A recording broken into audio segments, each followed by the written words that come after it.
I thought I would start, and I'll share my screen um, just to kind of establish how concepts that you hear and learn and know what they are. So back in 2015, the Idaho legislature passed a law that is commonly known as the career ladder.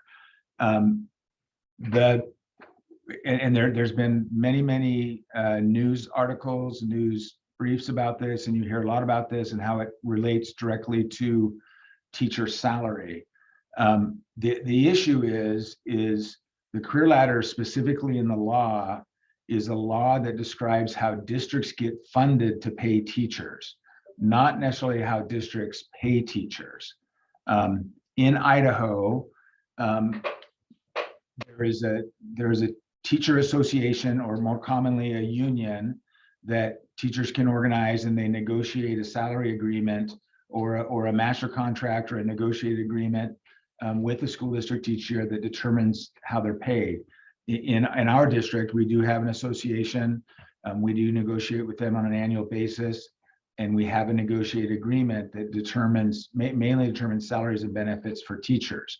That is how districts pay, is based on that agreement, not based on how they get funded from the state.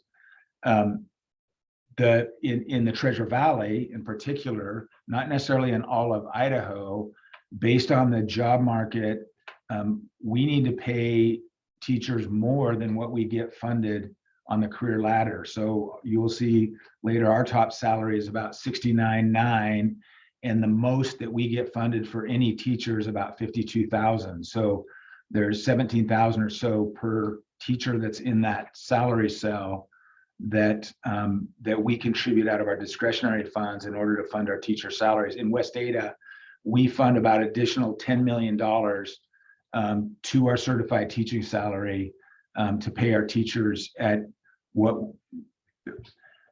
we hope is closer to a market rate, so we can keep our teachers and take care of them the way we would like to.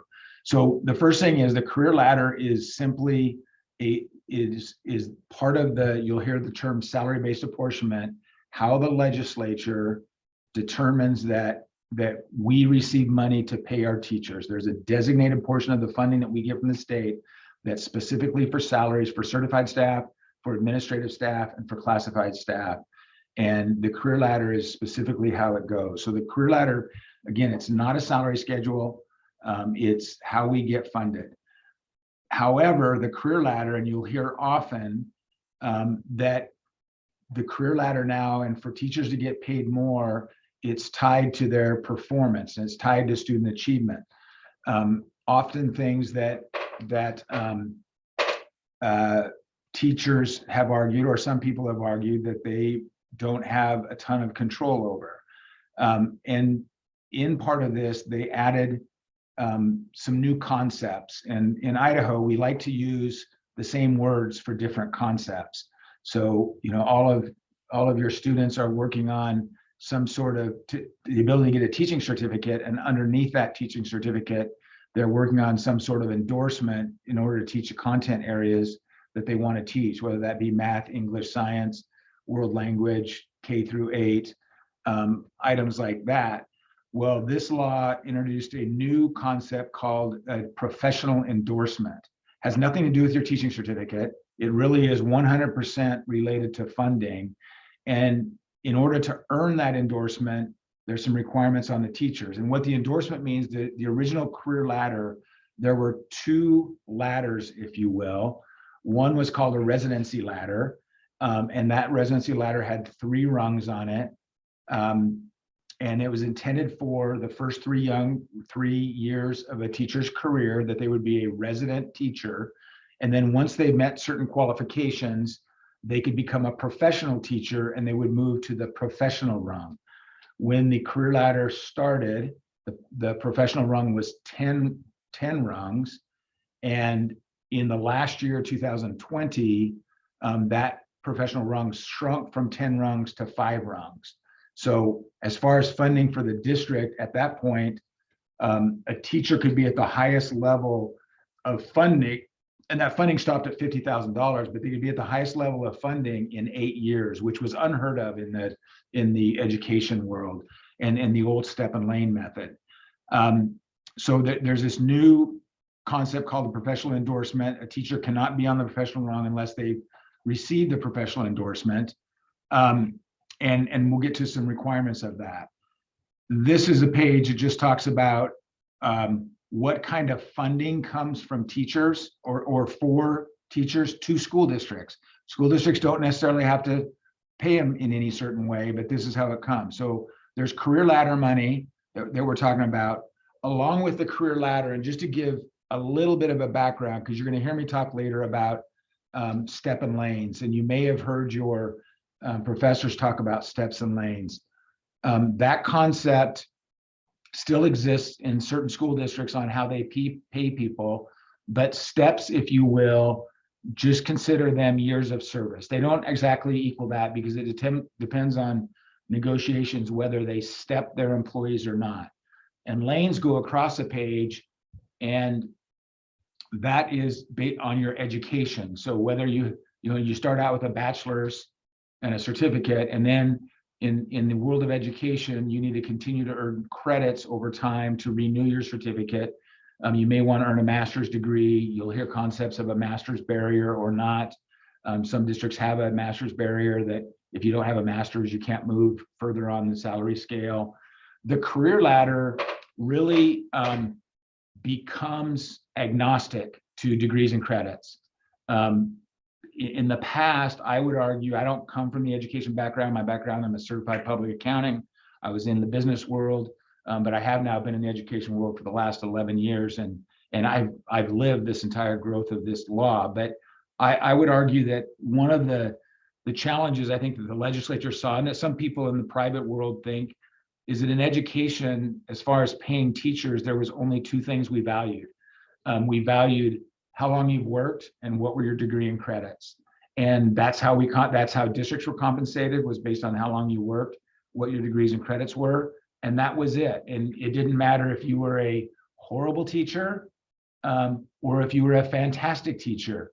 You got paid based on the time you worked and the degrees and credits you had, period. That was the end of the story. Part of the intent of the career ladder was try to reward people more based on performance. And so the performance is based on, they put some student achievement measures on there.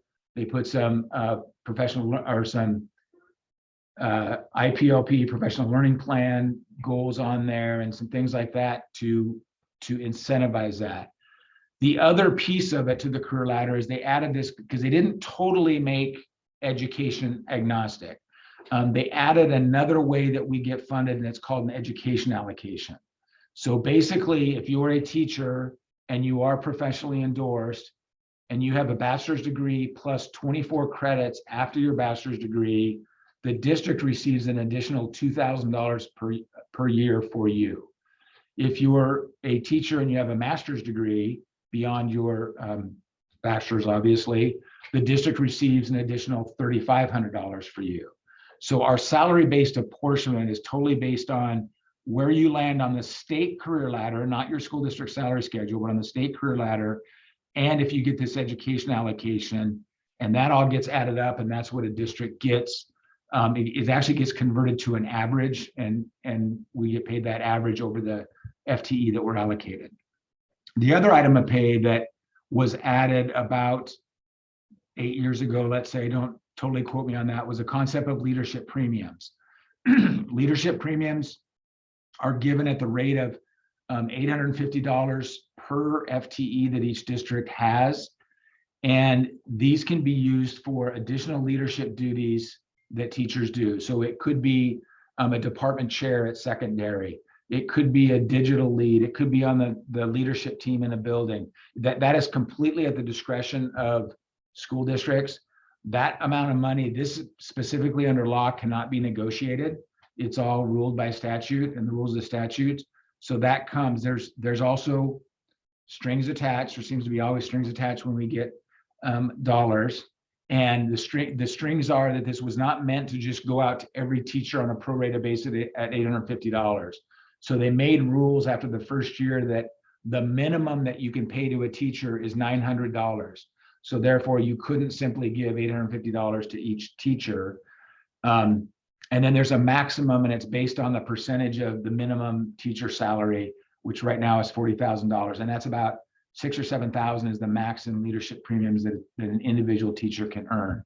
And then there's some money for career technical education, and this is really for people that come out of industry to teach specifically in career technical education courses, to try to attract those to the businesses. We get an additional $3,000 per that person for every, they have to had an occupational specialist certificate, which is different than the instructional certificate that you guys are earning, and they get an additional $3,000. The district gets an additional $3,000 for that.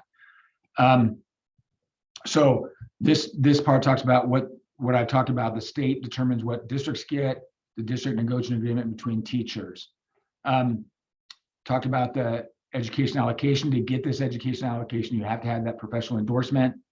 You must meet the professional or advanced professional compensation run performance criteria. And then you have to have transcripted credits and degrees on file with the teacher certification office.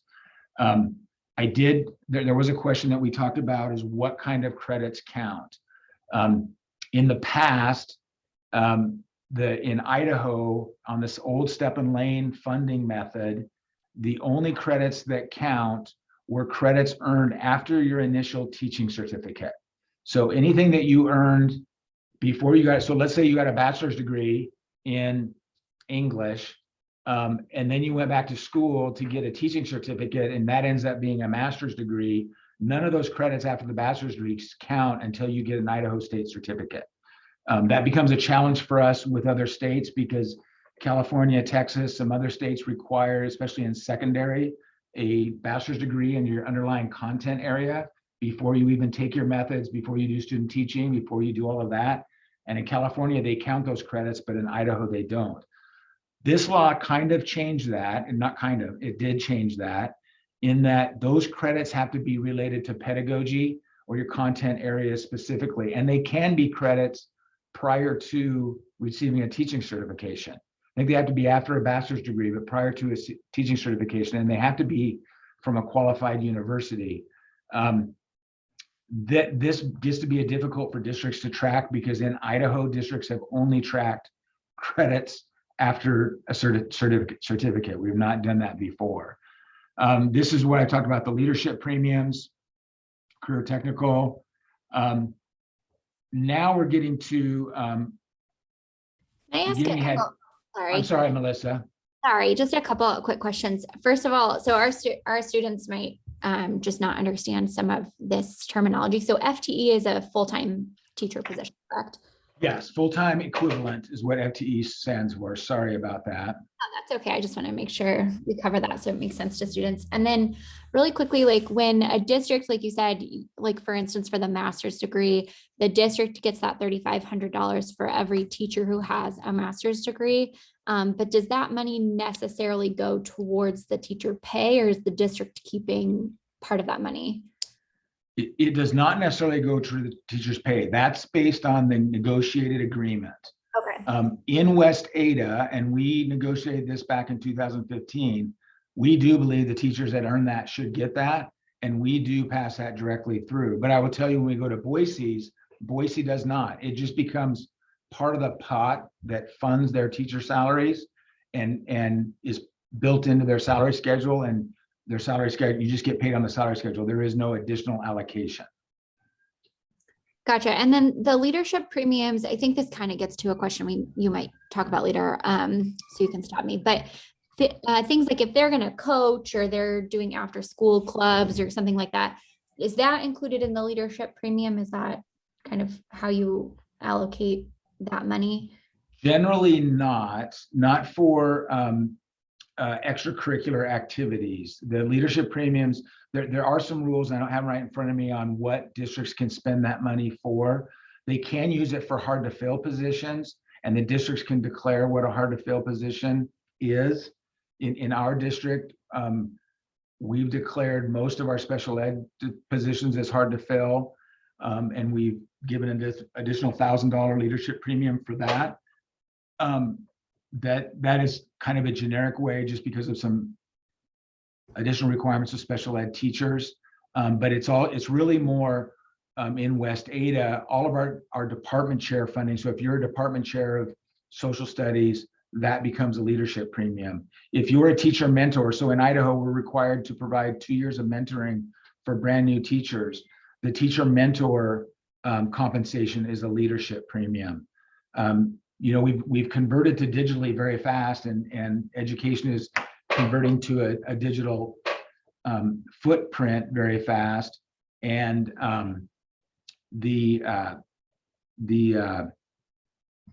so we've had what's called digital leads in our building that are teachers basically training teachers and how to use, our world, we use Microsoft Teams. And so how to use Microsoft Teams effectively to provide synchronous instruction, to provide asynchronous instruction, to really use Teams as a learning management system, if you will. So those digital leads as well. Generally, we have, can't think of all the other things, but the student council is kind of the more co-curricular, with the exception of music and things like that, are funded with leadership premiums generally. But anything that is typical extracurricular, debate, choir, band, those are still part of our activities. And is that like an easy thing for folks to look up on district websites typically? Like, I feel like when I just Google the teacher pay scale or schedule for a district, that's pretty easy to Google. But I think some of these extra add-on leadership premiums, also extracurriculars or summer school rates or like that kind of thing. Is that usually on your website, or how would somebody find out information about that by district? Well, that's a good question. Our leadership premium is probably is probably very difficult to find. I don't think there's anything that we publish or promote on that. You're triggering me to go, why is that? I think that's a good point. We don't. So no, that's not easy to find. The coaching and the extracurricular is, because that's part of our negotiated agreement. So if you pull up our negotiated agreement, all of that compensation is part of that agreement. And you can see exactly what a football coach, what a band director, what a choir director, things like that gets paid.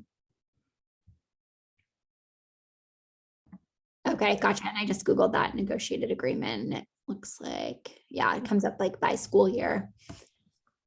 And I'll just put that in the chat so that folks can look at that. And then is this that you're sharing right now, is that also just a link we could share with students? Yeah, absolutely. I can provide you all these. Okay, great. All these documents. I just wanted to ask you about a couple of things, but keep going. This is great. Okay, so this is, so as the original career ladder, it phased in over 5 years. In 2020, the legislature, so if I told you before that the career ladder originally was 2 rungs. It was a residency rung and it was a professional rung. In 2020, there was a House Bill 523, which is, we updated, this was a collaboration with myself, Jackie Thomason, and Jody Mills, who was Assistant Superintendent in Caldwell at the time. Jackie used to work for us, to kind of give a pictorial of walking through the career ladder. And we updated this for House Bill 223. And they added a 3rd rung. So now in the career ladder for funding, there's 3 rungs. There's the residency rung, there's a professional rung, and now there's a new advanced professional rung. And of course, educators or legislators can't do anything with adding new terminology. So we've added a new endorsement, if you will. Again, it has nothing to do with your certificate, but it's called an advanced professional endorsement. So what this represents is how our so these are the salaries we get funded. There are some new minimums that come into effect, because in the past, districts were only required to pay a first-year teacher the minimum salary. So in 2021, for example, in this fiscal year, no district can pay a teacher less than $40,369, period. That is a required minimum. And each year, these are the new amounts that we get funded. But what happens is next year, there's now a minimum at a beginning teacher, and then any teacher that holds a professional endorsement, they have a minimum. So the districts will be required to pay a beginning teacher $40,742 at the minimum, based on a 1.0 full-time equivalency. anybody with a professional endorsement, they're going to be required to pay a minimum of $43,488. And then based on if they have an advanced professional endorsement, which is brand new, they'll have to pay those people a minimum of $53,478. Then what happens, and it's going to maybe tell me here later, in 2025, in this final year, all of these amounts become minimums. So if a teacher is on the state, and this is why I would argue, and I'll talk to you later when we talk about the step and lane, that most districts will be forced to go to more of a career ladder looking salary schedule, because figuring out where all these minimums are going to be very, very difficult. And in 2025, wherever you are on the state schedule, that's going to be a minimum requirement that that's your salary at the minimum. And there are many districts in Idaho in the rural areas that they pay exactly what this career ladder is. They don't pay above that. So the way you move on the career ladder, and I would argue for most districts that have done this, they'll do something similar. We don't follow this for movement. We do movement like the old step basis. If we determine we're given a step, we move people. I would argue that if you are not meeting the requirements that are in the law for movement, teaching is a hard job, education is a hard job, and somebody may need to help you find a different career. It may not be the career for you. And that may be harsh, but that's just the reality, that I don't think the barriers are extraordinarily difficult, and I'll explain that a little bit. But you basically move based upon meeting compensation rung criteria. So you move on the professional rung, and this cell talks about, the first year you have your endorsement, you're placed here, and then you move forward each year unless you fail to meet the requirements. Same thing with the advanced professional. You get on the first rung of the advanced professional when you get an advanced professional endorsement, and then you move each year as long as you meet the advanced professional compensation rung requirements. So to have a professional endorsement, here's the rules. You have to have held a certificate for 3 years, or you had a State Board of Education approved interim certificate for 3 years or longer. And you need to show that you met the professional compensation rung performance criteria for either 2 of the 3 previous years or the 3rd year. This is one of the reasons why I would argue that the requirements of that criteria are low, in my opinion, already, but you don't even have to meet them every year. You just need to meet them out 2 out of 3, or else that last year you need to meet them. The district has to give you a written recommendation, and you have to have a professional learning plan. That's a requirement for this, is you have to have a professional learning plan. So what,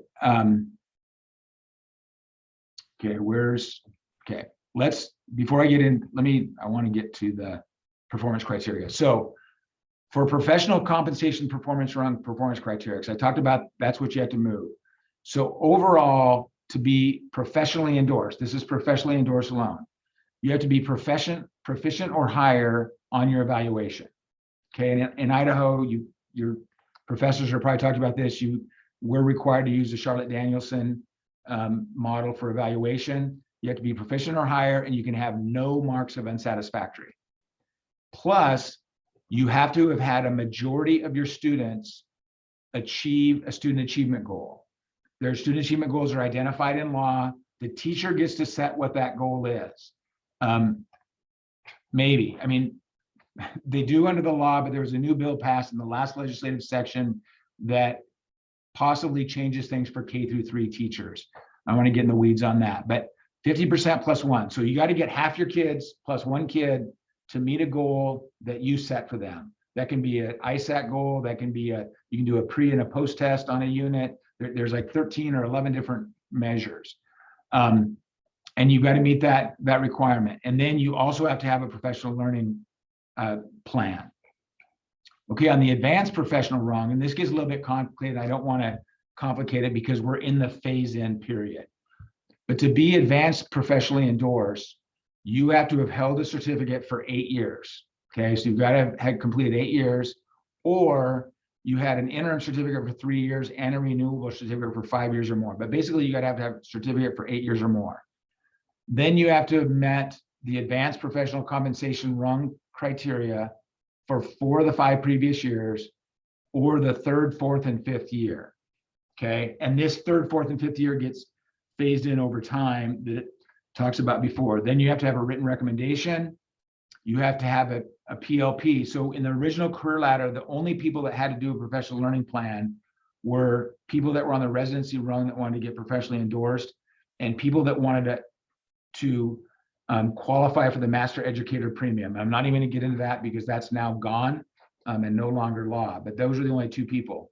Now it's basically requiring every teacher to have a professional learning plan, regardless. And it's got to be in conjunction with your supervisor, and it's got to contain a self-evaluation. It gives some phase-ins because we're in the phase-in period. And it added a 5th requirement.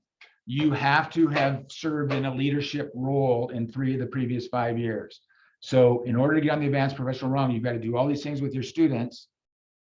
You've got to meet the compensation rung criteria, and you have had to have been in a leadership role for 3 of the 5 years. The leadership roles are defined either instructional specialist, instructional coach, mentor, curriculum or assessment committee member, team or committee leadership premium, data coach, or the catch-all, any other leadership position that's identified by the school district. So school districts can define those. We have defined those because we have lots of things that teachers do that are valuable, our leader, and we give them credit for that. And then you've got to meet the advanced professional rung criteria, performance criteria. That got stepped up a bit, and it changed our requirement because if you guys have talked about evaluations, currently in Idaho, the districts have a choice on how they score evaluations. They can use a 3-level system, which is unsatisfactory, basic, or proficient, or they can use a 4-level system, which adds distinguished. So they can do unsatisfactory, basic, proficient, and distinguished. That's at district's choice. This law basically took some of that choice away because it requires to meet the advanced professional compensation rung performance criteria that you must be distinguished in either domain 2 or domain 3 in order to meet that requirement. So we had to scramble really fast last year because this was retroactive, because we initially had only scored to proficient on our evaluations. Luckily, we kept the distinguished rubrics so we could mark, because we want teachers to be distinguished. We want to mark, show that. And we were able to switch. Some other districts had a harder time. So now on your evaluation, you have to be proficient or higher overall. You can have no marks of unsatisfactory, and you have no marks of basic at all. If you do, you don't qualify. And you need to be distinguished in either domain 2 classroom environment or domain 3 instruction and use of assessment. So now there's a requirement, and this is where you'll hear negative that my evaluation is tied to my pay. Well, it is and it isn't. It's tied to how districts get funded. It's not necessarily, we don't use this measurement on how we move you on a scale in West Ada. Districts could, I guess. I have personal problems with using evaluations in this way. I don't think it should be a carrot or a stick. I think it should be for the ability for teachers and administrators to have really, really good conversations on how we get better and how we believe in continuous improvement and how we're always looking to help our students earn or learn at higher levels all the time and achieve at higher levels. That's Dave's personal take on it. The other requirement is that now added that your student achievement must be 75% or more. So you must have 75% or more of your students achieve the student achievement indicators that you set for them in there. And then once you meet that, that moves a cell. So I'll stop for some questions real quick. This is getting in a bunch of the weeds, and I don't want to burn all your time talking about this, but it's important for people to know this because I get questions still to this day from teachers. Hey, I should be here on the career ladder. I should be here. I don't want to be too oversimplistic. For me, it doesn't matter. Here's where you're at on our salary schedule. Here's how we pay you. I want everybody to be advanced professionally endorsed because I want to get as much money as possible for our district so we can pay our teachers at higher levels. That's my goal, but it doesn't necessarily affect an individual teacher. Yeah, Adriana, do you have any questions? Yeah, I don't know if you have if you'll be able to answer this question, because you mentioned a lot of this applies to full-time employees, but I am curious, since we do have students graduating in December, and typically finding jobs can be more challenging when a student graduates during that time, and oftentimes they work as subs for schools. Is any of the time that they spend working in that capacity ever accounted for when it comes to compensation, or is it pretty much they're starting as a completely brand new person with no experience, just their education, I guess, at that point? So for in our negotiated agreement, the years that count are years teaching. So now I will tell you that if you send me all these people that want to have jobs at mid-year, and we may have jobs for them, so let me know who your top students are, and West Ada Committee take care of that, and even next spring. And I will argue for people that are graduating, becoming a substitute in a district or student teaching in a district is the best way to be interviewed and get jobs. So in our district, and even technically in state law, if you are a teacher, if you get hired as a teacher for half of a year full-time, that counts as a year credit.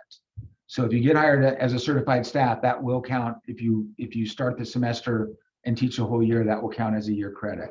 But as a substitute, it does not count. As a paraprofessional, it does not count.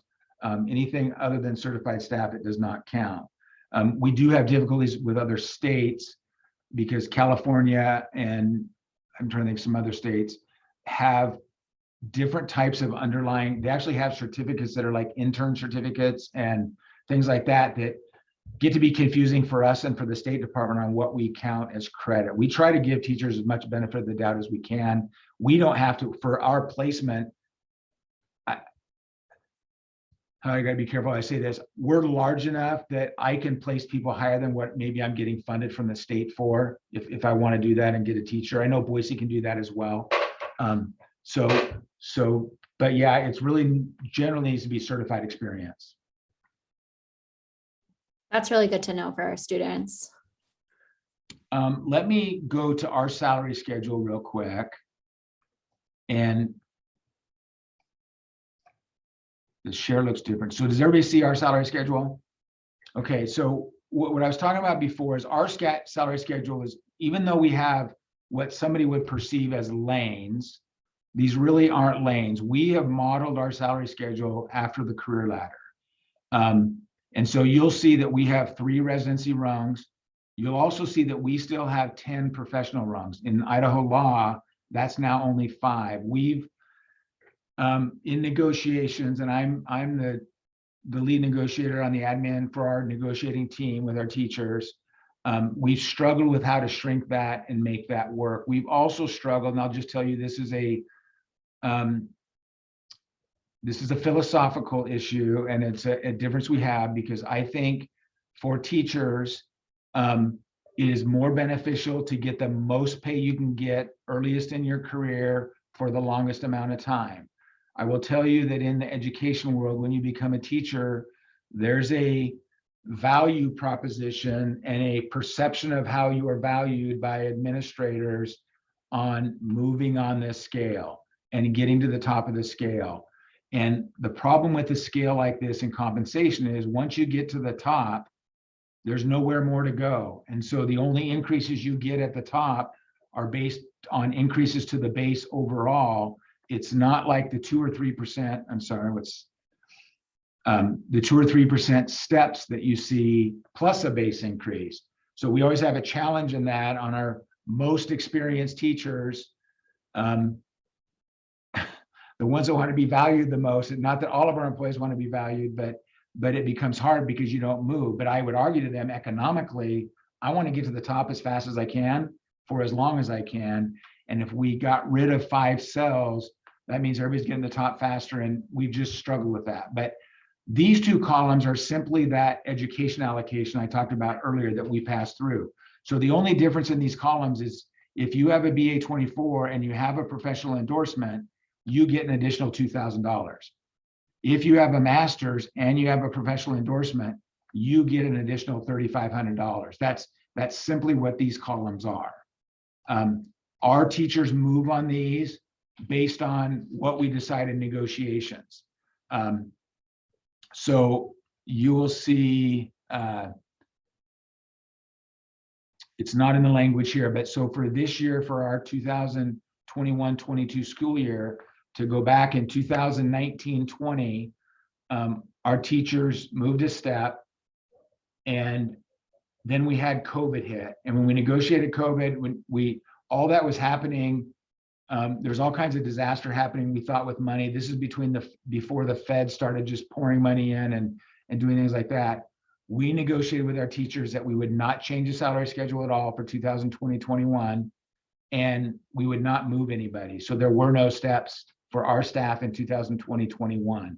In 2021-22, we did upgrade the salary schedule, and we moved all of our teachers 2 steps this year. So that's why I'm saying these steps are kind of like years, but not really. It really depends on what happens in negotiations. So in West Data, you'll see that ours starts a little bit above the minimum and ends at $69,450. If you have a master's degree, it's $72,950. Now, if we go to our friends to the east,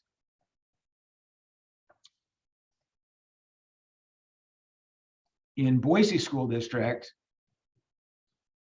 what am I sharing? We just still see the West Data. Oh, and the browser window.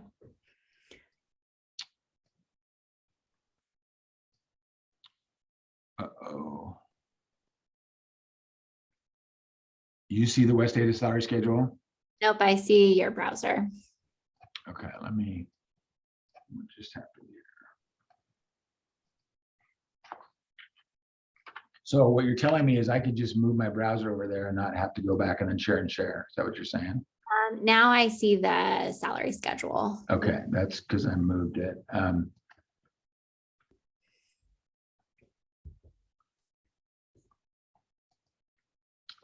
Sorry about this. I had this set up and then I think I accidentally closed it. I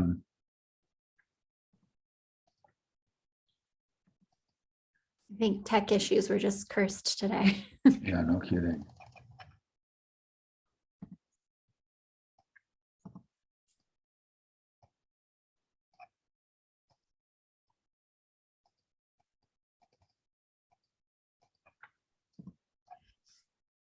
Okay, so if I move this over here, do you now see this salary schedule? Mhm. Okay, so this is Boise salary schedule, and this is more aligned with traditional in Idaho salary schedules and how we used to be funded, that is steps and lanes. So you can see they have these indexes here that are their steps, and then they have lanes that are levels of education. So when you get out of college as an instructional teacher and most likely simply have a bachelor's degree, you would start at this 42,061, and then you would move down this scale based on your years of experience, or if they negotiate how you move. Now you'll see if you get to column F, you now get maxed out in that column. So there's a and this is, again, I'll give you Dave's editorializing. I don't like it. And I'm talking to Boise State University, which is my alma mater, and I have to be a little bit careful. In education on these lanes, the only way teachers basically historically have had to buy their raises. I fundamentally have a problem with that. I don't think that's fair. I've never been in an industry that's happened, but you literally have to go to the college, go to the university, get additional credits to move along. So you'll see if you stay a BA with no credit, which is impossible on renewals, but it could happen for 10 years, you will max out at 43,917 on this schedule, and you'll see the rest of the time it stays the same. So in order for you to increase your salary, you've got to go earn 9 credits beyond your bachelor's degree. And then you'll see that maxes out the next year at 44,535. Then if you want to get paid more, you've got to get 6 more credits to be a BA plus 15. And then that goes and maxes out in this year at 49,824. Then if you have a BA 30, that then maxes out at 54,930. And so what happens in reality is if you counted down, 1, 2, 3, 4, 5, 6, 7, 8, 9, you could say, well, I could be here in 9 years. The reality is You now have you just graduated from college. Who knows how much money you owe for that? Now you got to go back to college to buy more credits in order to do that. And oh, you might have a family, you might have other responsibilities, and you don't have time to do that. And so the only way you get paid more is to pay the toll to the university and earn these credits to move more. That's why I fundamentally like the career ladder better, like it being agnostic to degrees and credits. You can see Boise has a master's barrier. So you can go BA plus a zillion credits and you're not getting higher than this column. That's it. That's all the higher you get. You max out at 70,232, which is, again, is less than ours. If I will brag, this isn't less than ours. But the teachers had to they've had to go to the university and pay the toll and buy your tuition to get these raises to this area. So you move on this schedule based on degrees and credits, based on years of experience. I know there was a question earlier I saw from someone, when do I have to have those credits count? When do they have to be in? That's governed by state law, and it's basically the last Friday in September. So it does, I would probably imagine, if I knew historically why that was, it's probably because the teachers in particular take a lot of courses in the summer, and the last Friday in September lets them have those credits, get those credits recorded, and have those counts. But that's the cutoff. So if in any year, if I had a teacher come to me right now, and we don't do it this way except for the masters or the bachelors, they would have had to have earned those credits before whatever the last Friday in September was, which this year was the 24th of September. That's when they would have had to have that to me and in the office. So this is the old step and lane schedule. Again, I don't want to bag on anybody, but this is why we converted to a career ladder, why I fought hard to do this, because I don't think any of our employees should have to buy their raises. And that's, from an outsider's perspective, that's my perspective, is that our employees have to go pay money to a university in order to get paid more money. And there's a lot of other, we can have a conversation sometimes about a lot of other philosophical deals, but that's how that works in that manner. Is there any questions now that I bashed Boise? Sorry, Boise folks. My kids went to Boise school, so I can't bash them too. And I live in Boise School District, so. Yeah, I know it's helpful to kind of compare those two different salary schedules and sort of some of the kind of like reading between the lines on, how districts approach that. I know we only have about like 12 minutes left. One question that I don't know if this will be on students' radar, but I think I hear a lot about it, having been in the classroom for a while, about national board certifications. And I know a lot of people are doing that in order to get paid higher, but that's not something I ever see on these pay salary schedules. And can you speak to that? Like, do you get paid higher if you do national board certification, or? You don't get paid higher, but what you do is there, and I'm certain this is still in the law, we don't have a ton of national board certified teachers right now that we're paying. But what you get for earning your national board certification is you get $10,000, and that $10,000 is paid annually at $2,000 a year to the teacher. So that all gets run through the State Department of Education, the Idaho State Department of Education, and they tell us who those national board certified teachers are, and they send us the money for that. So it's not part of a salary, it's not part of anything else. When I can't remember what month that happens, okay, but when we get that money, we just pay it out as one lump sum. And that was similar when we did have the master educator premium. That was my argument to people. The master educator premium was $12,000 and it was $4,000 over 3 years. And it's less work than being national board certified. But now the legislature has wiped out the master premium and went with the advanced professional rung. I think it's a good thing overall, but it's the same comparison. But that's why you don't see that, because that's really run through the State Department. They tell us who our national board certified teachers are, and then they fund us that $2,000 a year for 5 years for each of those folks. Okay, great. And yeah, I had a couple other, I think these will be quick questions, but one of them is I've transferred in and out of states before, where they're only giving me, like when I went to Illinois, they gave me like 2 years, but I think I had 4 years at that point on the Chicago Public Schools salary schedule. And just kind of curious, if you're transferring in and out of districts or to a different state, can you speak to like how students can kind of negotiate how many years they're sort of offered under a different state, or is that a lot more clear now that you have, more straightforward legislation with the career letter? Well, it's clear and it's not clear.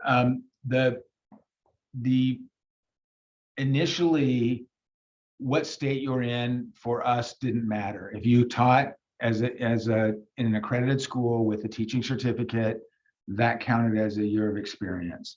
The one thing that did change, which I don't know that I totally agree with, and I need to talk with Tracy Bennett, the State Board of Education, more on this. But when they did the advanced professional rung on the compensation ladder, they did add some more rules, and they specifically used rules about you have to have taught in a state that's part of the multi-state compact.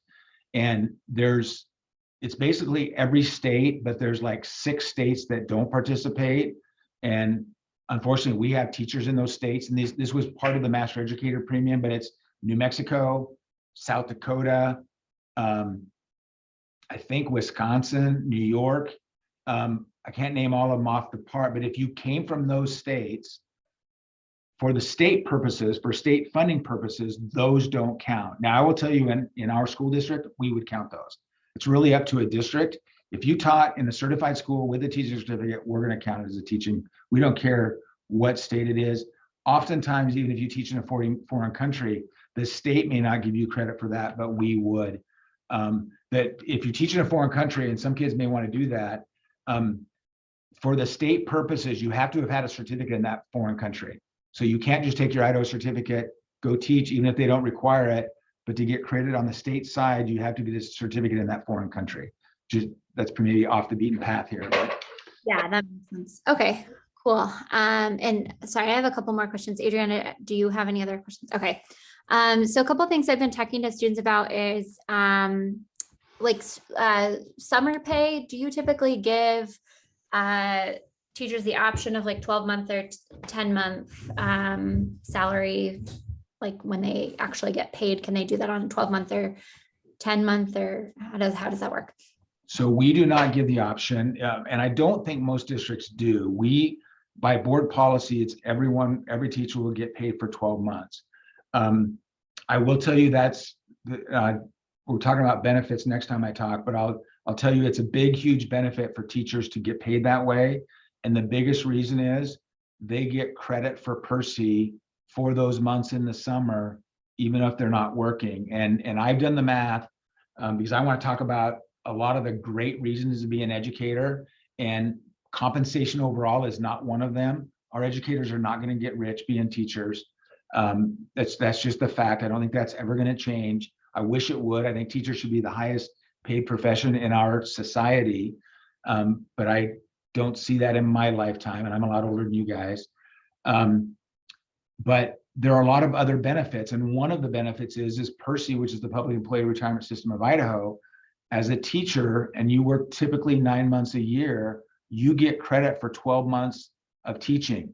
Over your career, if you stay in this world, that's 7.5 years. That's a significant amount. And again, teaching's hard. I don't want to diminish that. I don't want to say that you don't need the summer's rest or anything like that, but that's a big number. The people at the cities that are part of PERSE, they don't get that. I work 12 months a year. I don't get that. County employees, police, sheriff, they don't get that. That is a unique benefit for teachers that is extremely valuable. So we pay over 12 months, and you don't have an option for it for us in our cases. Cool. Yeah, that makes sense. And then the last question that I had here was about classroom budgets.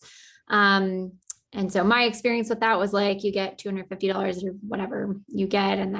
But I think that's been tied to unions before. And I know that works a little bit different in Idaho. So we're just kind of speaking, if you could speak to that at all about like what classroom budgets look like, or if somebody is sort of like a department chair of like the science department at their high school or something, how they sort of manage that budget and what that looks like. Yeah, so in West Ada, and that's really the only one I can speak to on this issue, we have supplies budgets in the schools, and those are really at the discretion of the principal. So it's different in elementary than it is in secondary. In secondary, as you described, it will mostly be allocated by department. So, and there's certain departments, obviously, that are way more users of consumables, say art, for example, than other departments. Science is another one. And so that's really at the discretion of the principal. I think a lot of times the principal works with their leadership team on how they set that budget and how they allocate that budget. If you do know that West Ada has been the pleasure of getting sued many, many times by a certain individual in this valley for class fees and the unconstitutionality of that in the past, schools, I think, have gotten a little bit careless and just charging fees for everything. If you want to be in this forensics class, you got to pay $50 for the supplies. That's illegal now, and we've gone away from that. I've had to fund that differently, but we fund it in elementary school. It's a lesser number, but it's and I do think teachers are still having to pay money out of pocket for their own classroom supplies, unfortunately. But there is a little bit amount that's really at the principal, and I think in elementary they do allocate it more on a class by class basis. Yeah, and then the last, I guess, sub question to that is, if they are going to be taking money out of their own pocket to pay for classroom supplies, should they just like keep receipts for that to file as like deduction for the classroom, or I don't know? Yeah, they should keep receipts. There is in federal law and Idaho law, I think it's up to, can't remember what the number is, $300 or something like that, that you can actually reduce your income by that for qualified education expenses in your classroom, and that's still available whether you itemize or not, and is a teensy benefit depending on your tax rate. It's not going to replace the money, but it is a benefit on there.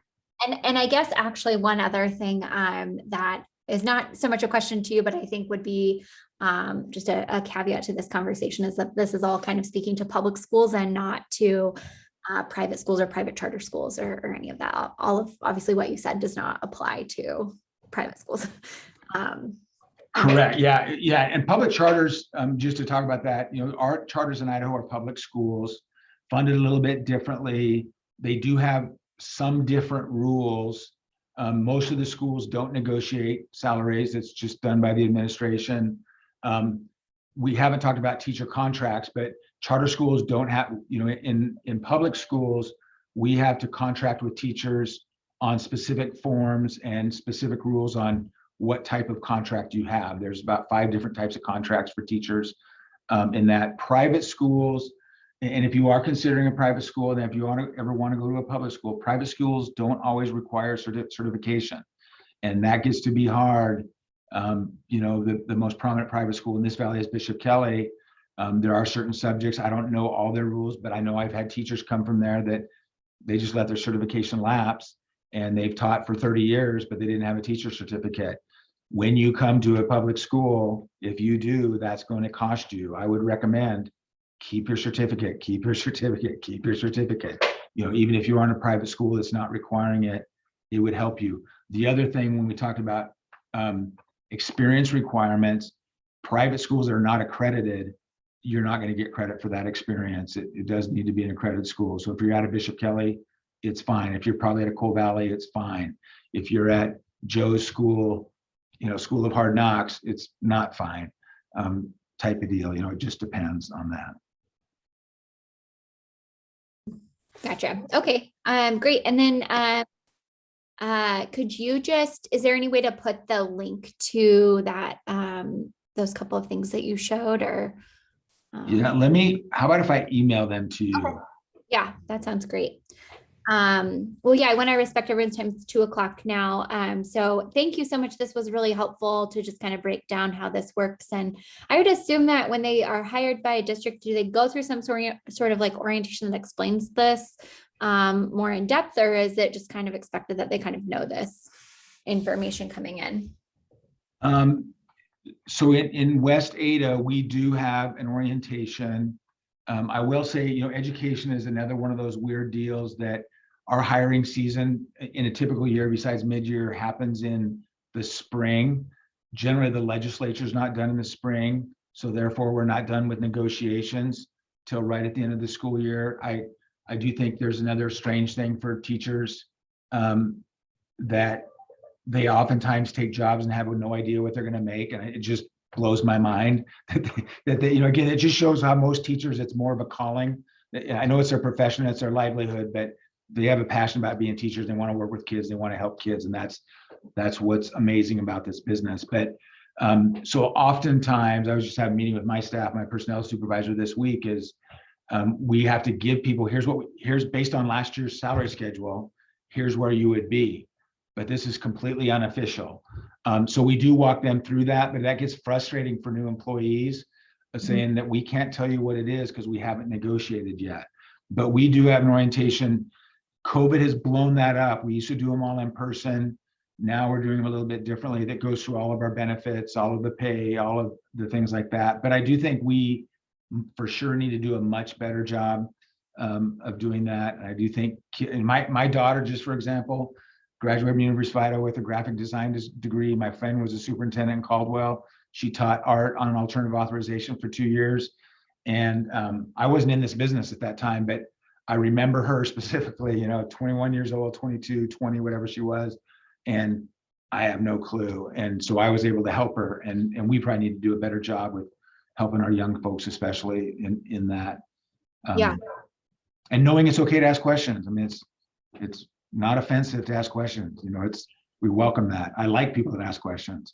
Yeah, well, I hopefully this will be really helpful as students watch this, that they're able to kind of understand the foundation for a lot of the stuff that they'll hear about once they're kind of in the schools and having these conversations. I think a lot of students, myself included, when I started teaching, went into the schools and people just sort of assumed that I knew what they were talking about, and it was all very overwhelming. So I think this has been really helpful to kind of break down some of these concepts. So we really appreciate your time and look forward to kind of digging into the benefit side of things on the next call. Okay, perfect. Awesome. Thanks so much. Adriana, did you have any other last minute questions or thoughts? No, just wanted to echo what you said. Thank you so much for joining us today and sharing this very important information with our students. No problem. Anytime, guys. All right. We'll talk to you in a couple of weeks.